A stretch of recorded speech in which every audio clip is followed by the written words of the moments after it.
बिस्मिल्लाहिर्रहमानिर्रहीम।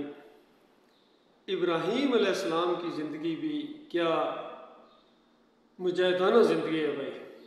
और क्यों ना हो, जब नबी सल्लल्लाहु अलैहि वसल्लम को, यानी अल्लाह के आखिरी रसूल मोहम्मद सल्लल्लाहु अलैहि वसल्लम को कहा जा रहा है कि इब्राहीम का तरीका इख्तियार करो सूरह अल-मुम्तहिना के अंदर, और सहाबा इकराम को कहा जा रहा है कि इब्राहीम अलैहिस्सलाम के साथियों की ज़िंदगी में तुम्हारे लिए बेहतरीन नमूना है, जब उन्होंने साफ कह दिया अपनी कौम को कि हम तुमसे और जिन जिन की तुम बंदगी करते हो बिल्कुल बेजारी का ऐलान करते हैं, हमें नफ़रत है शिर्क से, और शिर्क की वजह से तुम्हारे साथ अब हमारी कोई रिश्तेदारी, कोई दोस्ती नहीं हो सकती है, बल्कि बुग़्ज़ है, दिल के अंदर से उठने वाला बुग़्ज़ है। हत्ता तुमिनु बिल्लाहि वादा, उस वक्त तक ये बुग़्ज़ कायम रहेगा जब तक तुम एक अल्लाह के ऊपर ईमान नहीं लाते हो, जब तक अल्लाह को अपना अकेला माबूद नहीं मानते हो। अल्लाह के साथ तुम शरीक ठहराओ और हमसे दोस्तियों की उम्मीद रखो कि हम तुम्हारे तराने गाएं, हम तुम्हारे झंडे बुलंद करें, हम तुम्हें सलामी दें, हम तुम्हारी तारीफ़ें करें, तुम्हारे सामने हम बिछ बिछ जाएं, कभी हो सकता है? कभी नहीं हो सकता है। हाँ, तातुमिनु बिल्लाहि वादा, एक अकेले अल्लाह के ऊपर तुम ईमान ले आओ जिस तरह ईमान लाने का हक है, तो उसके बाद हम सारी पुरानी दुश्मनियाँ हैं वो बिल्कुल भूल जाएंगे, अपने मालिक के लिए तुम्हें माफ़ कर देंगे, गले लगा लेंगे। तो इस अंदाज से इब्राहीम अलैहिस्सलाम ने अपने दौर के अंदर अकेले थे, पूरी कौम एक तरफ है, पूरी दुनिया एक तरफ है, अकेले हैं।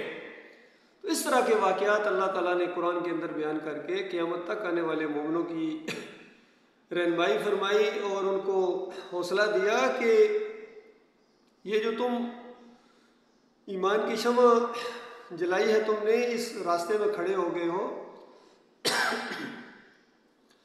ये कोई पहली दफ़ा नहीं हुआ है, इससे पहले होता रहा है। देखो हमारे बंदे नूह अलैहिस्सलाम ने 950 साल सुबह शाम यही दावत दी है। फिर असहाबे काफ का वाक़या बयान किया, चंद नौजवान थे, कोई नबी भी नहीं है, कोई किताब भी नहीं है, अपने रब के ऊपर ईमान ले आए। तो ये माहौल जब बनता है, अल्लाह की मदद आती है, अल्लाह पर भरोसा करना पड़ता है, अल्लाह अपने बंदों को अकेला नहीं छोड़ता है। हर दौर के अंदर अल्लाह ताला ने यह दावत उठाई है। हमारे इलाके के अंदर भी गुजर खान के करीब एक चक्री वकीला है, एहलियान चक्री वकीला से आज मैं खुसूसियत के साथ मुखातब हूँ कि देखो अभी भी मौका है, ईमान अकीदा दुरुस्त कर लो। हम आपके खैर ख्वाह हैं, हम भाई हैं आपके, यकीन कीजिए आपके साथ हमदर्दी है। और वो जो वाक़या पेश आया था इस दौर के अंदर, ये मामूली वाक़या नहीं है कि देखो उसी अंदाज से इब्राहीम अलैहिस्सलाम का वाक़या आप पढ़ें तो वो अल्लाह के फजल व करम से ये वाक़या भी उसी अंदाज से उठा है, शिर्क के ख़िलाफ़ आवाज़ उठी है।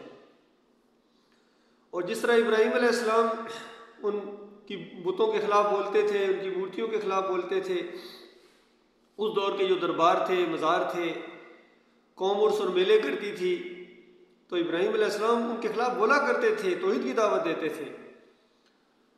तो एक दिन जब मेले का दिन आया, हमेशा मुशरिक कौमें मेले करती हैं, उर्स करती हैं।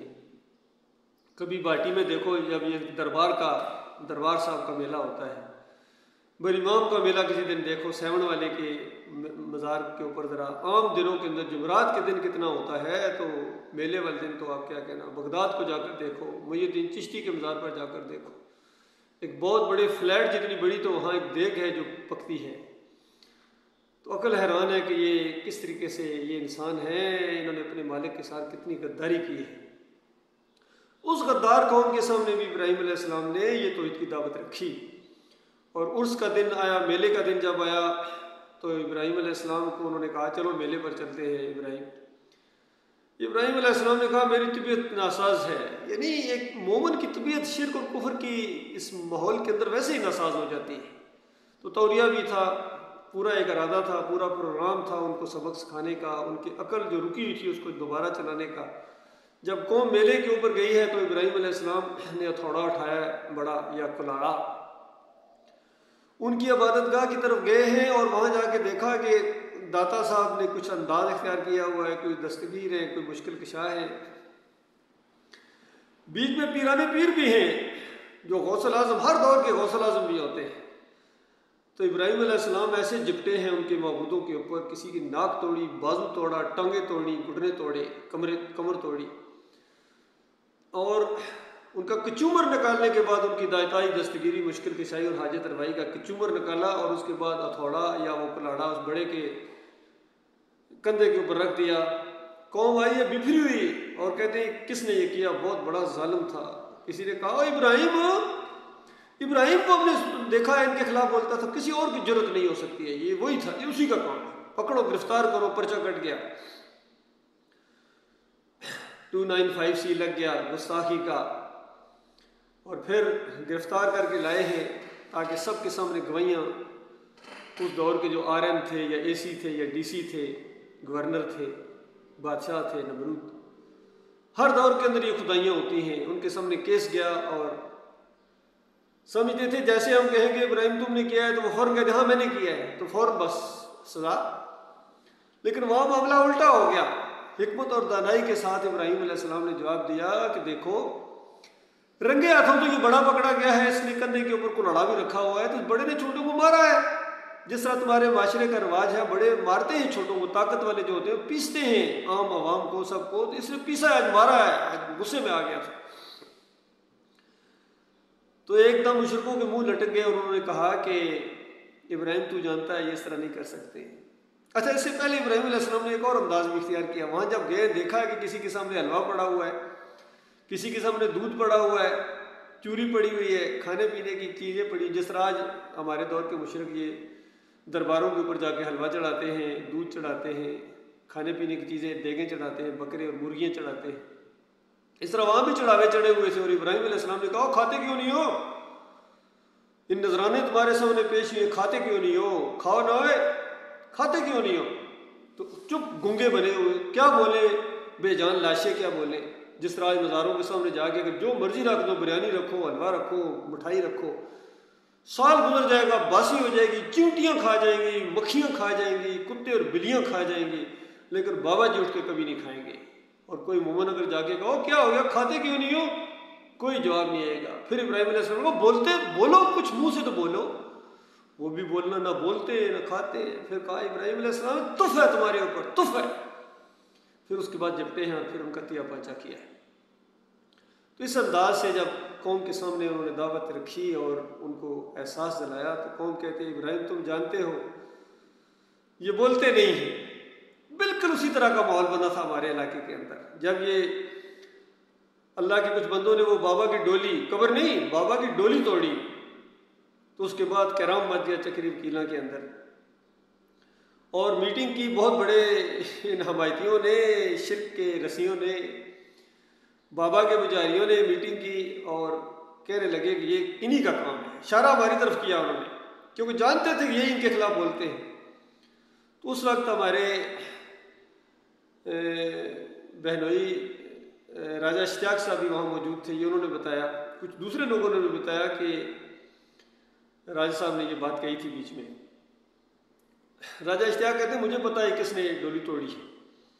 उन्होंने कहा किसने तोड़ी है। उसने कहा तुम्हें पता है ये निकलूड़े वाला बाबा, ये सख्त गुस्से वाला है, और तुम ये भी अकीदा रखते हो कि रात को ये बत्ती लेके, ललटेन लेके जाता है उधर बाबा से, आसमान से मिलने के लिए जाता है, तुम्हारा ये अकीदा है, ये बात फैलाई हुई है तुमने।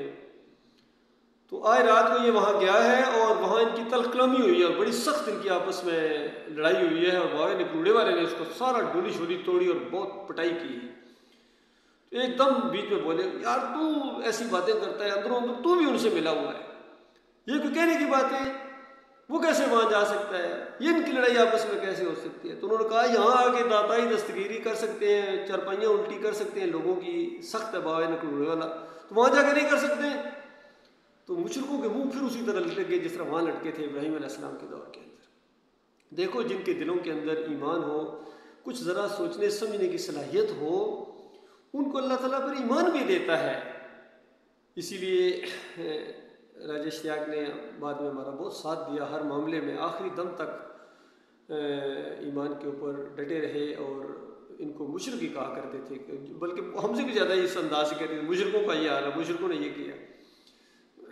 तो इसी तरीके से बाद में हमारे भाई गजनफर हैं, उन्होंने भी ईमान का साथ दिया पूरी तरह, बल्कि जब बीमार हो गए तो उन्होंने बहुत ज़्यादा इस चीज़ का अफसोस किया कि काश मैं ये बात जल्दी समझ आता, बहुत लगता है देर हो गई है।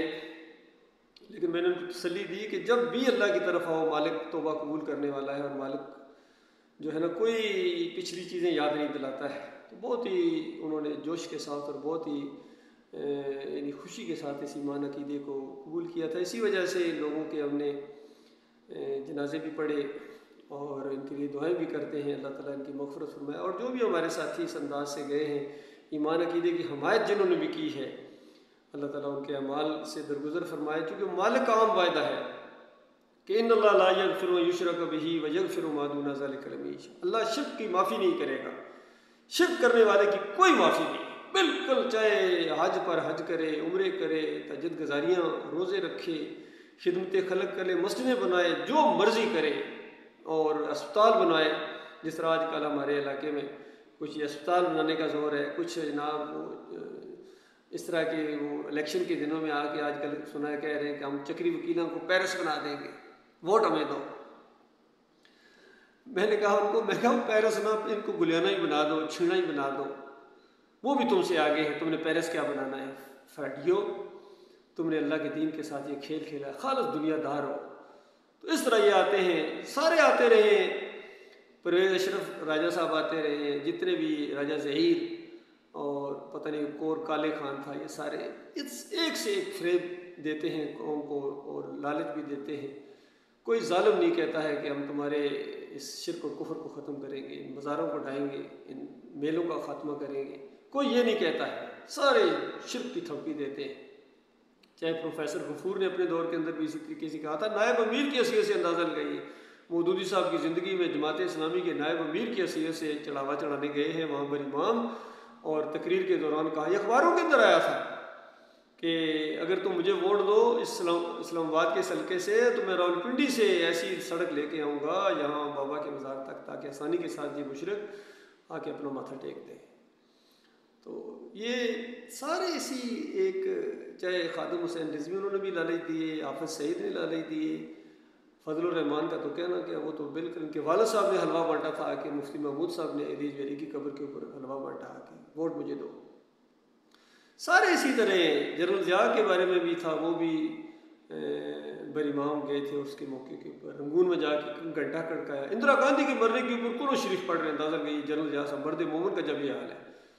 फिर जनरल अयूब के बारे में भी आता है कि उनका एक ऐलान था कि पता नहीं मरी में किसी ने मुझे मारा था, चांटा मारा था, जिसकी वजह से मैं सदर ममलकत हूँ। फिर तनक्के वाले पीर की कितने वाक़यात हैं, नवाज शरीफ भी दौड़े दौड़े जाते हैं, बी नज़ीर भी वहाँ जाती है। भुट्टो साहब कहते हैं मैंने पाकिस्तान का कोई मज़ार नहीं छोड़ा, फिर भी मुझे मुसलमान नहीं समझते। सोने के दरवाजे लगाए उन्होंने। सारे कब्र परस्त हैं, एक से एक बढ़कर कब्र परस्त है। इमरान खान भी जाके लेट गए, सजदा किया जाके गंज शक्कर में, फ़ोटो मौजूद है, वीडियो मौजूद है। कामरान एंकर ने समझाया भी, पूछा भी कि इमरान खान साहब आपने क्यों सजदा किया, आप तो दीनी मज़ाहिर रखते हैं, मजहबी टाइप है।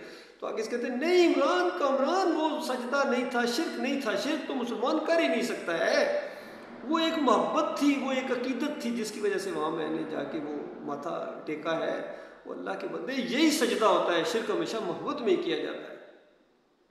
तो सारे के सारे जो है ना शिर्क के अंदर शराबूर हैं पूरी तरह। जब तक ये कौम अल्लाह की तरफ नहीं पलटेगी, ईमान खालिस की तरफ नहीं पलटेगी, बुतों को नहीं तोड़ेगी, इनके बुत, इनके मज़ार, इनके गुम्बद पूरी तरह बुत परस्ती की शक्ल इख्तियार कर गए। जिस तरह हिंदू अपने गणेश के सामने माथा टेकता है, कहता है दंडवत की महाराज की, और ये सजदा ताज़ीम भी करता है। वो वहाँ भजन गाता है, ये कवाली गाता है।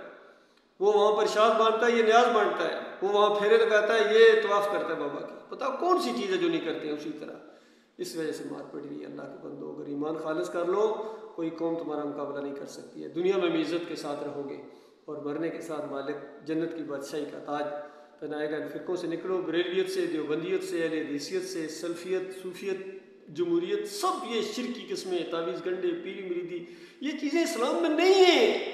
इस्लाम सादा दीन है, एक अल्लाह के ऊपर ईमान ले, वो मालिक तुम्हारा रब, तुम्हें पैदा करने वाला, सिर्फ उसकी बंदगी करो, उसके सामने झुको, रुकू उसके, सजदे उसके, पुकारे उसकी, भरोसा उस पर, और उसके अलावा कोई और नहीं है। बस जिस तरह ये अकीदा कि वो है, वो दाता है, वो दस्तगीर है, वो मुश्किल कुशा है, वो सुनता है, इसी तरह ये अकीदा होना चाहिए कि दूसरे नहीं सुनते हैं, ये मुर्दे हैं, अमवातुन गैर अहिया हैं, वमा यशऊरून अय्याना युबअसून।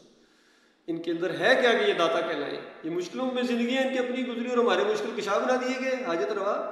ये सारी चीज़ें अल्लाह के बंदों, तमाम अंबिया जो है तौहीद की दावत देने आते थे। वलक़द बअसना फ़ी कुल्लि उम्मतिन रसूलन अन इअ्बुदुल्लाह वज्तनिबुत ताग़ूत। एक आयत के अंदर अल्लाह ताला ने ये मसला बयान किया है कि तमाम अंबिया रसूल जो आए हैं, जिस दौर के अंदर पहले नबी आदम अलैहिस्सलाम से लेकर आखिरी नबी मोहम्मद सल्लल्लाहु अलैहि वसल्लम तक सब ने एक ही दावत दी है, या कौम इअ्बुदुल्लाह मा लकुम मिन इलाहिन गैरुह, कि अल्लाह की बंदगी करो, उसके अलावा तुम्हारा कोई माबूद नहीं है, किसी और के सामने न झुको। सारा दौर गुजर गया अंबिया की दावत का इसी नुक्ते। 3 अंबिया है सूरह यासीन के अंदर उसका जिक्र, 3 नबी हैं, कोई बात नहीं मान रहा, सिर्फ एक ने बात मानी, उसको भी कौम ने मार दिया। ये होता है मामला। अल्लाह ताला को फिक्र करने की तौफीक अता फरमाए।